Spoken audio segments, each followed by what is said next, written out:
Bianca, just take your time, so let us know when you're ready. Go ahead, I had some computer challenges myself, so. You good? Okay.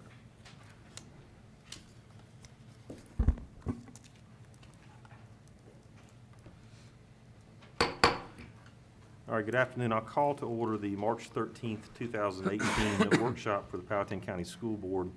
Ms. Wilson, I'll ask if you'll let your minutes reflect that all members of the school board are present this evening, along with Dr. Jones and our student liaison, Ms. Lily Brindley. The first item on our agenda after the roll call is the approval of this proposed agenda. Do any of the members have changes or revisions to the agenda presented this evening? Hearing none, is there a motion to accept the proposed agenda as presented? So moved. Have a motion, is there a second? Second. Mr. Cole seconds Ms. Ayers' motion. All in favor, respond with aye. Any opposed? Motion carries 5-0. Before we move to the public comment period, I'm going to take just a moment of privilege for the chair, and I did want to recognize Ms. Lily Brindley this evening while we have an audience full of folks. I attended on March 8th the induction ceremony for the National Technical Honor Society, and you were among those inducted into the National Technical Honor Society, and wanted to congratulate you publicly for that. So I didn't catch you after the ceremony was over, but I did want to say congratulations. You're most welcome. And I hope none of the members or the audience will mind if I took a bit of indulgence with the agenda as it's presented. So that takes us to the first public comment period of the evening. And rather, this is the only public comment period for the workshop.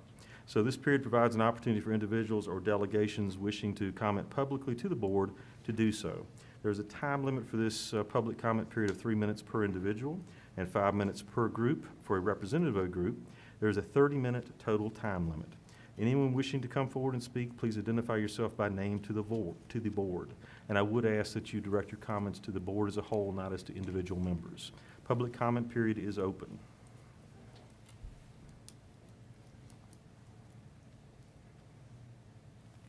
Anyone wishing to address the board during the public comment period?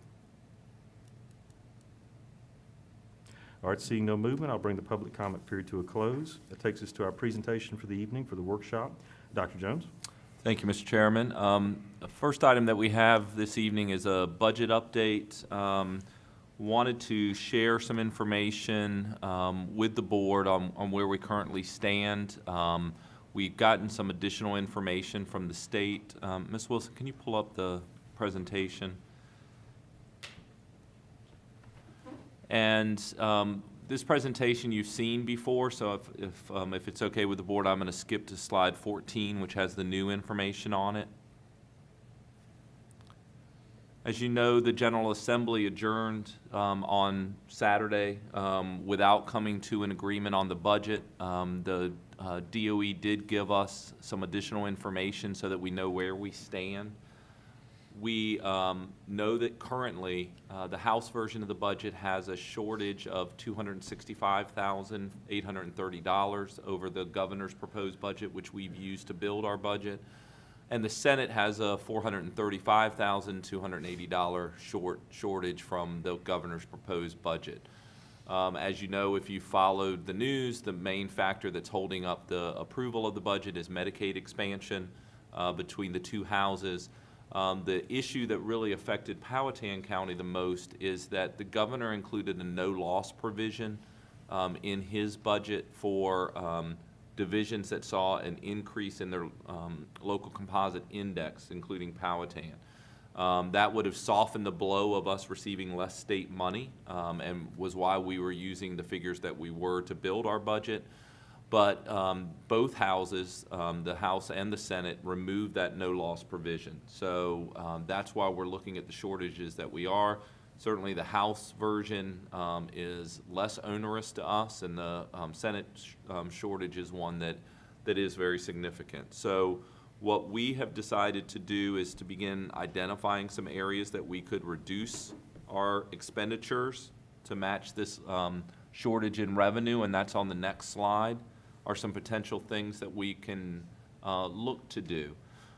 The Math Science Innovation Center, which we talked about withdrawing from last time, we did not take that out of the revenue expenditure summary, so that's good news. We could reduce our expenditures in that area for a savings of $115,000.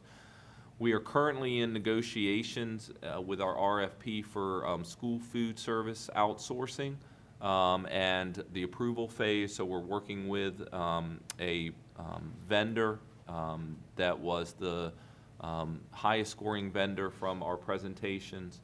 We still have a ways to go with that because the contract, once we finish negotiations, still needs to be approved by the Department of Education. Once that's done, then we'll know better what kind of savings, if any, that we'll have if the board decides to move forward with outsourcing our school food service. But at least the initial information that we have is positive, and it is worth pursuing. So that could be some savings down the road, because remember, we take about $200,000 to $250,000 a year out of the general fund and move it into school food service that we may be able to reduce that line item.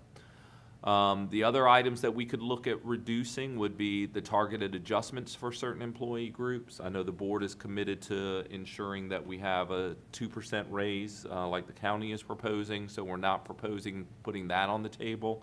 But looking at those targeted adjustments, and again, that is for our employee classifications that have the lowest median salaries in the region, includes bus drivers, mechanics, maintenance workers, clerical staff. So that would be one that we would look at possibly trimming that. We have our 1.5 FTEs that we've looked at adding. One would be a school social worker position, and the other is a half-time counselor position. We'd have to look at SOQ's requirements specifically related to the school counselor position to determine whether we could reduce that, but there's also some reclassifications. That's about $120,000 total, so that may be some savings. And then finally, Mr. Johns has issued a fuel bid for our fuel for next year, which we administered not only for the schools but for the county. And we've had good response to that. Many vendors have already responded to it, even though it was just put out Sunday? Last week. So there could be some potential savings there. So that's kind of where we are. We're in a holding pattern. The governor just announced right before the meeting that he's going to call back the General Assembly on April the 11th for the special session to reconcile the budget. So we will not know anything until after that time, and we don't even know how long it will take them to come to an agreement. Hopefully some time off and hearing from constituents will allow them to get closer together. So what we are proposing that we do, according to our budget calendar, is that the budget is slated for approval on March the 27th. We would ask that the board approve the budget as we currently have it on March 27th. Once we find out exactly what state revenue numbers are, then we would amend the budget, which we have done in the past, based on the final revenue numbers.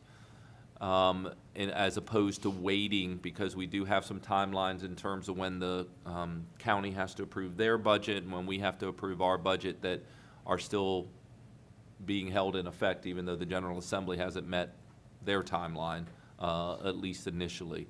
So we would go forward on what we know that we have, and then just amend the budget for whatever money that we receive less from the state. So that's one strategy that we would like to propose that we move forward with in lack of having any other information at this time from the state revenue side. I know that's a lot, but I wanted to make sure that you had that update and that we publicly shared that update with the community so that they know where we are. I did send a communication out to staff yesterday that had a summary of where we currently stand, that had a lot of this information in it, so that staff was aware of where we are and what the potential impact could be. I reaffirmed this board's commitment to providing compensation for our staff members, and that was still a priority. And I think that I know that we'll still be able to do that at the 2% level. It's just what else we'll be able to do based on what we get from the state. We are slated to share our budget and do our budget presentation to the county on March 19th, next Monday. And I will share this information with the county as well, with the Board of Supervisors. Mr. Cole? Our budget is, based on what the state's doing, is pretty bleak. Is it county side better or worse or the same, or do you know? I don't know. Mr. Johnson's had some conversations. I haven't gotten any indication that the figure that we're using from the state side is going to change. I had a conversation with Mr. Voorhees probably 2 weeks ago when it looked like the state budget was going to go sideways a little bit. And he did not indicate that there were going to be any issues on funding from the county side. I don't think they're being impacted to the degree that we are. There was an article in the paper about a week ago now about the impact of all the local school divisions.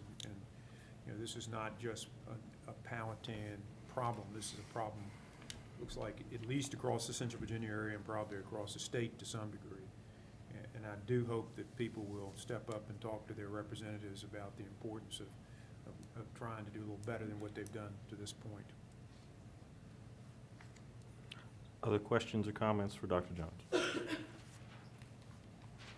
Could you, perhaps this is just me, but could you talk a little bit about procedurally what happens if we approve, as you discussed, the budget as as you have presented it to us, with what we know is spending beyond the level that's in both the House and the Senate budgets? So how does that work? How do we reconcile that if that is what we present to the county? So we would approve the budget with the information that we currently have, and then we would have to go back and amend the budget at a future vote when we know specifically what money that we're receiving from the state. So there's nothing to say at this point that their negotiations, this number couldn't even change completely, and we could end up with less, or not even having $235,000 less, which is the best case scenario now. So instead of trying to play a guessing game and deciding what we're going to do, what we've done in the past, and we had to do this several years ago, was just to approve the budget as it is. The county would not be slated to appropriate the state money until that state money is approved, and once that is done, then we would go back and amend the budget based on appropriations. Okay. And that action will not impede their actions as far as moving forward with the full county budget? It will not. Okay. Mr. Johns, anything you want to add? Just one last thing, and that is that the school board is always committed to only spending the amount of dollars that the county has appropriated from their budget, meaning that there have been years that our state revenues were less than what we had anticipated, and we adjusted our spending during the year so that we did not spend anything more than the county had planned for us. We'll do that too, but as Dr. Jones has explained, there is time for us to amend this budget after the supervisors appropriate, and we will have done it in the past, and we would bring that back to the board to do. Okay. Any other questions for Mr. Johns while he's at the podium? So you don't have to come twice? Sorry. All right, sir. Thank you. I appreciate it. So sorry to call you back. Just don't want you to have to trip twice. The only other thing I'd like to share with the board and with the public is Mr. Johns has prepared the category budget that we have to approve, and that is attached to this agenda item as well. And that is something that is part of the budget approval process, so we have included that information for you to see prior to if the board chooses to vote on the budget on the 27th.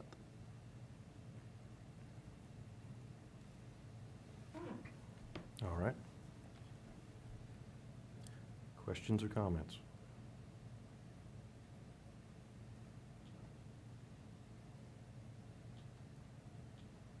All right, thank you for your work in getting us to this point. So we continue to move forward. Thank you very much. All right. The next item that we have is our construction and facilities update for February. March.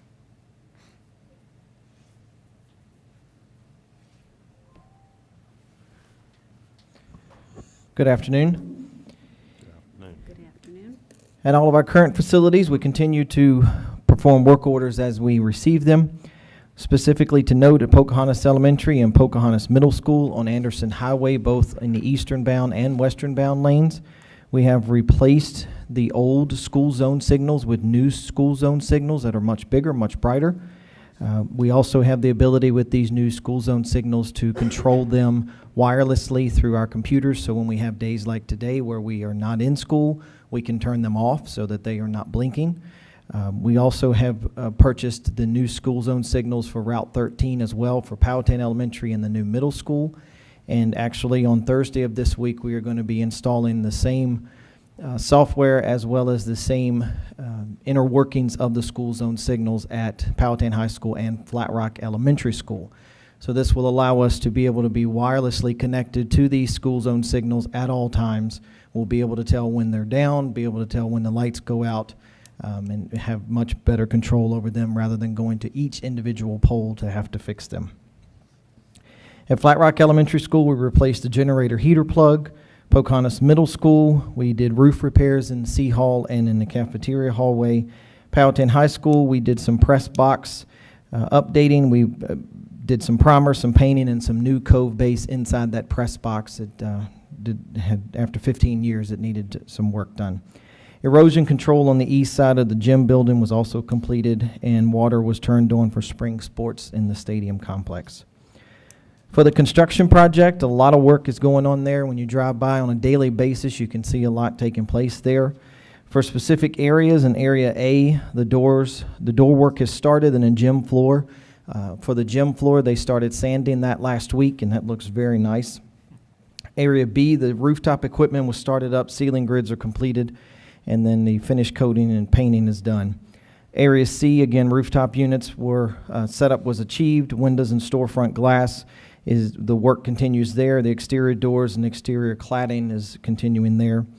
On the interior, to note, the science casework on the first floor has been installed. Countertops will be installed for that this week.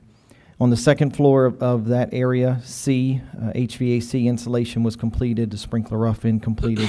A lot of interior work is progressing along very well in all of those areas. Area D, spray foam air barrier was completed, which was pivotal to get that section going along pretty well. Brick veneer, windows and storefront, 90% complete. Exterior doors, they're also 90% complete. For Area E, HVAC unit connections were completed. Brick veneer continues on the front of that. Windows and storefront glass installation continues, and metal panels continue. Area F, which is a concessions building, that's coming along very well. Brick veneer was completed, and the plumbing rough-in has started in that area. The metal doors and all of the windows will be going in that this week. The site work continues there. You don't really see much on the front end of the building, but on the back end of the building, fine grading, stone, and curbs is continuing in the bus loop back there. The courtyard seat walls and sidewalks were completed in that courtyard. The rear seat walls, which is the rear outdoor classroom space, has been completed, and the sidewalks are going along the back of the building. The transportation maintenance facility, work continues there with phase 2. The fuel canopy is up. They are currently working on finishing out the underground tank installation there, putting the curbs for the fuel pumps, as well as the curb and gutter. We are hoping to be done with that facility and have blacktop in that facility by the end of this month. Okay.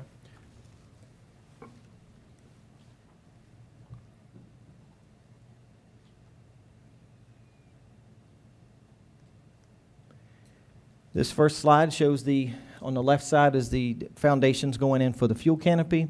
On the right side, this is the east side of the building that we could not do any more site work until the old building was torn down, and so we have those concrete pads. This was the beginning of those concrete pads with the rock and the stone and the rolling of that to get it ready. Those concrete pads are now in. This is the fuel canopy.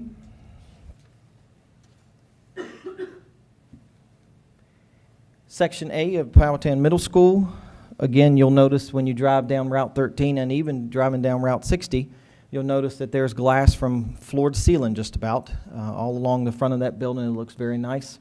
On the right side, you'll see these are the outdoor classroom spaces. This is one of the back on the back end of the building. That's one of those. In the B section, this is the sidewalk and the stairs coming outside the back of the building. This is outside of the band performing arts area. That would be leading to the bus loop. In the C section, the real nice pretty glass on the left side, this is the entryway coming in from Route 13 from the front parking lot. This is the beginning of the vestibule that will come in and then go into the main office. The right side, these are the windows that are on the back side of that building, on the back side of that hallway, rather, that are leading out to the courtyard. Very nice looking glass there. In the D section, again, also seat walls and sidewalk continues outside on the site work side. On the right side of your slide is the casework in the downstairs classroom area. They are starting the casework in the classrooms, the science classrooms on the bottom floor, and then progressing to the second floor. And casework means cabinets? Cabinets, yes, ma'am. Thank you. And in the E section, the work continues there on the inside. E section is the section, as you know, that we kept and we are redoing from the old vocational wing. Both of these pictures come from the art room, so that you can see this is the front glass in both of those art rooms. Ceiling grids are going to be going in soon. They're finishing out the glass work in those sections and finishing out the brick veneer across the front. Thank you very much. Questions for Dr. Tibbs? Ms. Eames. Dr. Tibbs, I had a question from a constituent who wanted to know if we had any problems with moisture in our concrete slabs. We have not, no, ma'am. We have not. We treated the pads, the ground was treated before the concrete slabs were put in, and so we have not had any moisture in those. So the ground was treated. Okay, Mhm. thank you. And of course, the ever-famous question, is our new school still on time and under budget? Yes, ma'am. Thank you. Other questions for Dr. Tibbs? Mr. Cole. If I might, Dr. Tibbs, and this may be a question for Dr. Jones, I think summer school is slated for the middle school this year. Is that going to happen at the new middle school or the old middle school? no. Or not at all? At the old middle school. Yes. Okay. So we're going to be doing, we need to give Flat Rock and the high school a break because they've done it for the last few years, and we have some maintenance that we need to do there. So we're going to be doing it at the middle school. We've identified an area that'll be enough that we'll be able to do it, and we'll have everybody moved out in time. So the furniture will still be there, and we'll still be able to have it operational for summer school. Okay. I had that question from 2 or 3 people, and Yep. those that I didn't know. And at the front of the bus shop, is there a sidewalk between the bus shop and Old Buckingham Road, or did we not, did the county not require us to put a sidewalk in? And I know it ends right there, Right. turning into Man Road to the YMCA. I just wondered whether there was any consideration of a sidewalk, from our. To my knowledge, the county did not inquire any more about that. I think they, like you said, it curves and goes down through Fighting Creek Park, and that's where it stops, is down near Fighting Creek Park near the YMCA. As one board member, if there is money left on that bus shop project, I'd like to at least investigate to see whether that could be something that could be done. I just think it's good practice to have some walkways if we can, if we think they're valuable. I don't know what the other board members think, but Right. I'm surprised the county didn't say you Mhm. need to put a sidewalk in to hook up with the other sidewalk. But Right. and I've had a couple of students approach me, and I know they've sent something to Dr. Jones about the middle school track. And once again, I would be interested, they're looking at doing some fundraising to improve the middle school track or to repair the middle school track. And if there is, once again, if there's money left over from construction of the middle school, then I would certainly be interested in looking at rehabilitating that track or being a part of that project anyway. And I'm actually meeting with those students Thursday at lunch to hear more about their plans and what they envision this project being. But yes, they're very excited about it, and I look forward to talking to them. And we're talking about the track at the new middle school. at the new middle Okay. school. Yep. Yeah. But it's not a new track, it's the former track. I think, I haven't spoken to them yet, I've just gotten some emails, but I think they'd like to put a hard surface track at the old junior high, that's now the cinder track, and make it more like what we have at PHS. Yeah. What's currently there, it used to be years ago, it used to be just rock dust. And then they came in and did like a tar and gravel type of thing. So, Yeah, it's almost Asphalt. asphalt. yeah, asphalt. And it's worn down. So I think it's just a matter of looking into resurfacing that asphalt.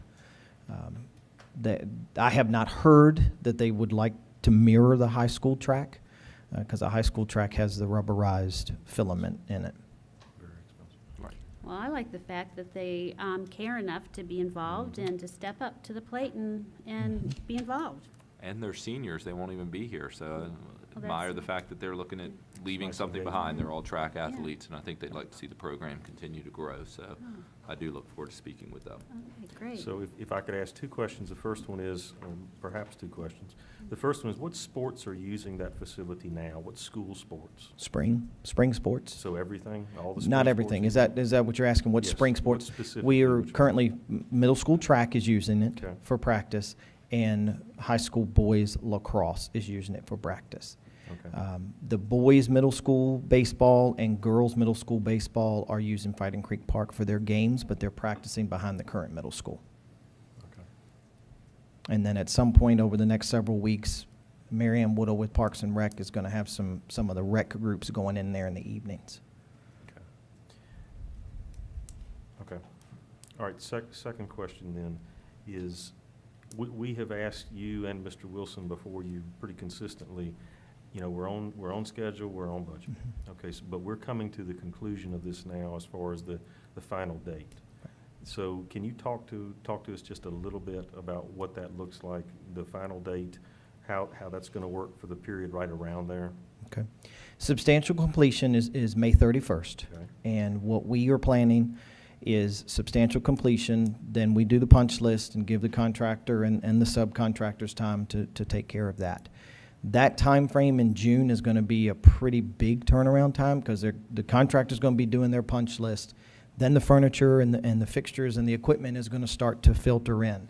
We already have scheduled for Hildreth Movers to come in the middle of June, right behind the end of school, to pack up and move teachers' belongings into the building. And so the idea is the first part of July to the middle part of July to begin to have the administration 12-month employees begin to be able to go filtering in and starting to set up. Ideally, August 1 is what we would like to say, that we can turn it over to Dr. Martin and her staff so that then she can start having PBIS meetings and various things. So there's a lot that's going to need to be involved in figuring out where do you need supervision in the building and so forth. And so that's the plan at this point.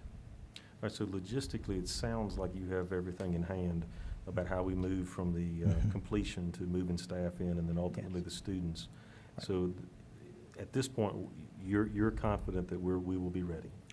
I think we For the next will be school year. will be well ready, and it's nice. I've worked on other projects where there's substantial completion August 1st, so being done May 31st gives us some time to move in and get everybody settled. And even if there is something happens, we've still got plenty of time built in that will be fine. The one other thing that I'd add, and this is a reminder to the board, we'll also be doing redoing the bus ramp at Powhatan Elementary. So that's now going to be on the side of the school, and we're finalizing some pricing for a canopy to go on the side of that school for the bus loop that we have at all of our elementary schools. So that is something that will be done as the spring progresses, and that may stretch out into the beginning of the summer to finish that project, because that is an add-on that we added as part of the project. Okay. All right, not a question, but simply a suggestion I've heard from several people, is it would be nice at some point near the end of the summer, before you do your welcome back for the students, if you could open that in some fashion for the community to take a look.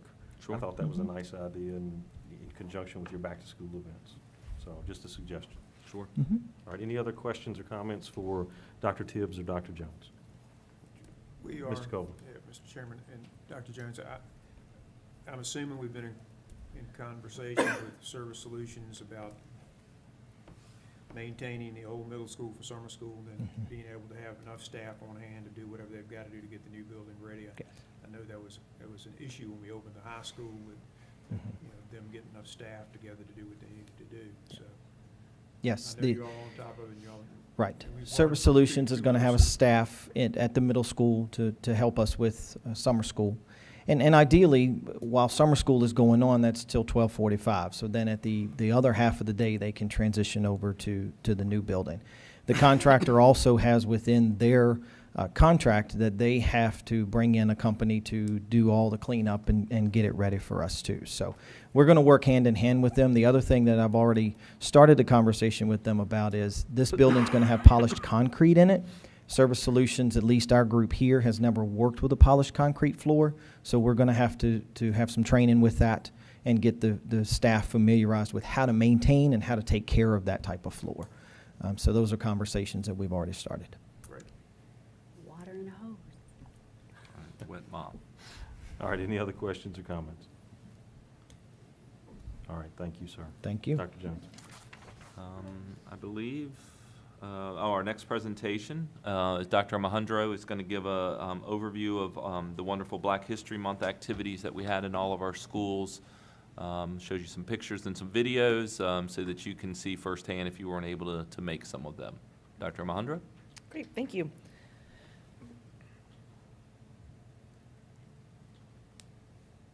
All right. So just a little, start off with a little quote. Education is for improving the lives of others and for leaving your community and world better than you found it. And that's from Marion Wright Edelman. And the picture in the background is one of the many pieces of art that came from Pocahontas Middle School. Ms. Reed Miller did some fantastic work with our students. So if you haven't been over to the middle school, she's got several items on display, and I'll use this as an opportunity for a plug too. The Powhatan Library is sponsoring our Youth Art Month program, and there are several displays at the library all month for our artists, our young artists. Some of the activities that we do for Black History Month, first of all, you'll see later in the presentation that Pocahontas Elementary says this is more than a month. And we do have ongoing and division-wide opportunities to celebrate history and culture throughout the year. So we do have a care committee, which is a division-wide committee, as well as some school-based care committees. They are for cultural awareness. The committee itself did some summer professional development through a company called Ed Equity, and that yielded a cultural academic behavior assessment that our faculties are doing in different spaces and places depending on what works best for their faculties. Gives them an opportunity to do some reflection on how they interact with students that have different cultural backgrounds than their own. Also, the care committee does a data review, and we looked at all of our schools and data based on students, based on race, socioeconomics, just as a way to have a starting point for what kind of needs we might have within the division for providing support for our staff and our students in these areas. And as I mentioned, we do have school-based committees, rather. We meet, those meet monthly, and then a division representative from each of those schools meets with us as the division committee. We also, throughout the year, make sure that we incorporate Black history into many of our curriculum areas. These are just several examples. And we also receive support from our instructional specialists that provide either resources that they get from the DOE or from other organizations that they are part of. Specific school-related activities, Powhatan Elementary, just some highlights from what they did this year. In the first grade, they took a look at historical figures and inventors, and they had different activities around those two groups. In the third grade, they looked at it more from weaving it into their actual curriculum. They took their listening and fluency centers, and they highlighted different pieces of literature that they used in their guided reading. They used some magazine articles, so it became really part of what was already existing as part of what their regular curriculum was, just added content that was related to Black history. Also, school-wide, they had a presentation. Bright Star has, for several years, come into our schools and done different presentations. And we do a different one actually at each of the elementary schools. At Powhatan Elementary this year, they did a production of Meet Dr. King, and that has been done at several other of our elementary schools throughout the years. And then it just happened that Digital Learning Day fell during the month of February, and so they used that as an opportunity to incorporate Black history into their digital learning. Powhatan High School took a little different approach than in past years. They did stick with the traditional school-wide assembly, and this year it was based on the life of Sojourner Truth, so they had 2 separate school-wide assemblies featuring that production. But I think one of the most exciting things that happened at Powhatan High School this year was a new student-led organization. And this student-led organization is called Diverse Hands at Work. That organization started this fall. It was under the supervision of Miss Moreno and Miss Jones, a Spanish teacher rather, and an English teacher, and also Mr. Miller. And this group met regularly, both with those teacher facilitators, but also with Dr. Massa and the administration to come up with ways that they could approach Black History Month a little differently. And so they started by producing a school survey where they reached out to the students to just ask them about what their thoughts were, what their concerns were, what some ideas might be for Black History Month. They came up with the idea for some Indian time forums where they sat down in small groups and talked about racism, intolerance, as well as solutions for those. And Ms. Jones led those discussions and supported those discussions. And then they had a Spirit Week during Black History Month where they took different decades and they featured Black history through the decades in their dress during Spirit Week. And again, all of that was student-led, and I wanted to highlight 3 of the students that were part of that group, and that was Terry Jackson, Angel Rather, and Nyla Chambers. So that was an exciting, different approach that Powhatan High School had this year to Black History Month. Flat Rock Elementary, again, had several activities based on grade level. So in 5th grade, they worked on their own I Have a Dream essay. They had a school-wide program where they looked at accomplishments of different African Americans through history with the dress-up day. You may have seen some of those pictures of teachers on Twitter. I think we had several different represented. And then kindergarten, Miss Eames James always does a nice activity, but this year incorporated STEM in her project, and Miss McArton's class did some biographies.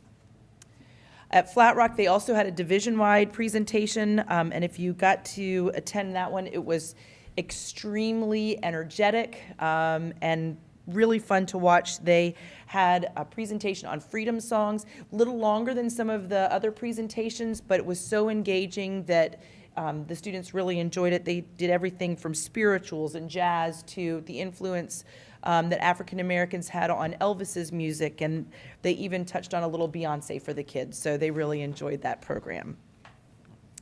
At Pocahontas Middle School also had a wide variety of activities. As I mentioned earlier, the art that they did was just outstanding. They took a look at Gillian Travis, who was an artist that used quilts and textile patterns, and they took a virtual gallery walk for that, as well as taking a look at some different architectural design that had its foundation in African American influences and Haitian influences with the shotgun houses, and they did some architectural work with that. Also at the middle school, they had some classroom projects, and they had a theme where it was connecting the past to hope for the future. So there were some classroom projects using some of the technology, and you can see some of the different activities that the classrooms did. And then it culminated with their school-wide assembly featuring alumnus Dr. Delmar Wright.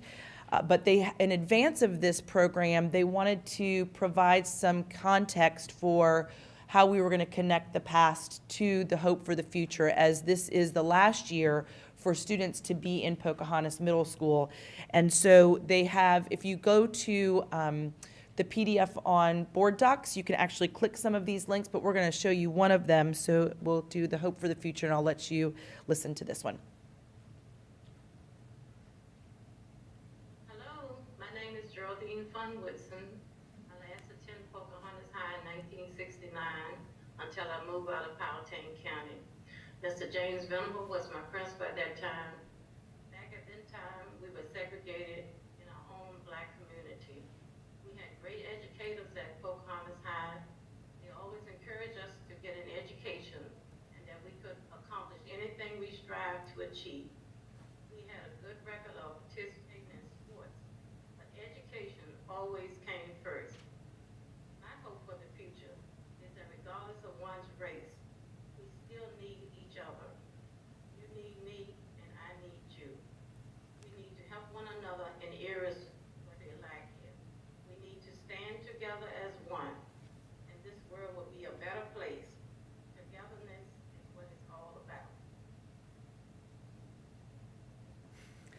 And so they used a piece of technology called Flipgrid for these, and they had several community members and alumnus.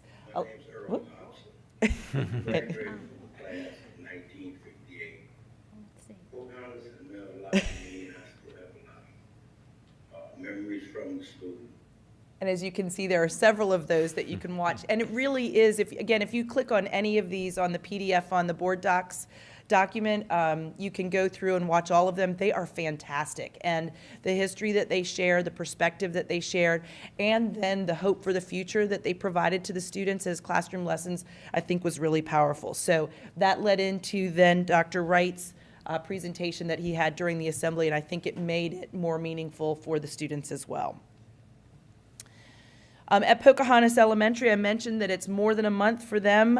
They're going to do storytelling and have Dylan Pritchard come in on March 29th to do a presentation for them as part of a follow-up to Black History Month. They also do an activity each year where they give out student pencils with their theme. They have a Black History trivia contest, and then they do some bulletin boards. And then this was my personal favorite because it's one of my favorite songs that they do during Black History Month, and that's Lift Every Voice and Sing the Black National Anthem. And this year, Miss Graham put together all of the choruses at the middle school. And if you haven't had a chance to see it, I'll put a plug in for Powhatan Today. They have the entire video of it posted on their Facebook page. And it's really a tremendous presentation by those students. So a little bit about Black History Month in our county. All right, thank you. Questions or comments, Ms. Emel? Well, very nice presentation, Dr. Alejandro. Thank you. I like how it's not always the same thing every year, and I like how it continues throughout the year and not just in February. Not to be critical, but on slide 3, if you could just add, I don't know if this is going somewhere else, but under the curriculum side, I think we should add the health and PE, because I know my children came home telling me that they watched movies about African-American athletes, and I like how they did it during the health time and not the PE time, so they could still run. But anyway, they had learned about, what they had endured and how much they had to practice and that. So I think that needs to be added there, if you wouldn't mind. I will add that. All right, thank you. All right, any other questions or comments for Dr. Alejandro? Thank you very much. All right, Dr. Jones, any last comments on that topic? I don't. I'm proud of the way that all the schools have embraced this learning opportunity. It fits in with our message of inclusion and equity for all of our students, and I think it's a great learning opportunity that all the schools do a great job. I was particularly happy to see at the high school level some student-led leadership of that issue, and they did a really nice job. Some of the forums, I was able to just pop in and overhear one of them. There was some pretty meaningful conversation that the students were engaged in, and I think the students, anytime students can take leadership of something, it's going to be more meaningful to them. So kudos to Dr. Massa for helping to give those students that opportunity to kind of take it on their own. They did a really nice job. All right, thank you, sir. Ms. Brindley, you may have participated in some of these events. Do you have any comments for us? The only thing I wish for like the Spirit Week, I wish it would have been like blown up a little bit more, and because I know a lot of kids, they kind of knew about it, but they didn't know about it till like last minute. Okay, That's just, but otherwise it was fun. I participated in everything all that I right. could, and the shows were enjoyable. All right, very good. Good feedback for Thank Dr. you. Jones and Dr. Yep. Massa. All right, Ms. Emo, if I could ask, would you mind reading the certification, take us into closed session, and making the corresponding motion? Yes, I will.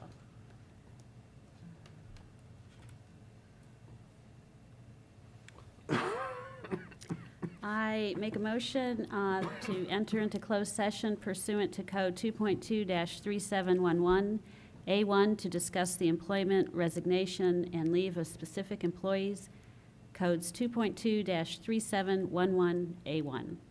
All right, Ms. Emel's made a motion with the certification. Is there a second to Ms. Emel's motion? Second. Second, all in favor? Aye. We are in closed session.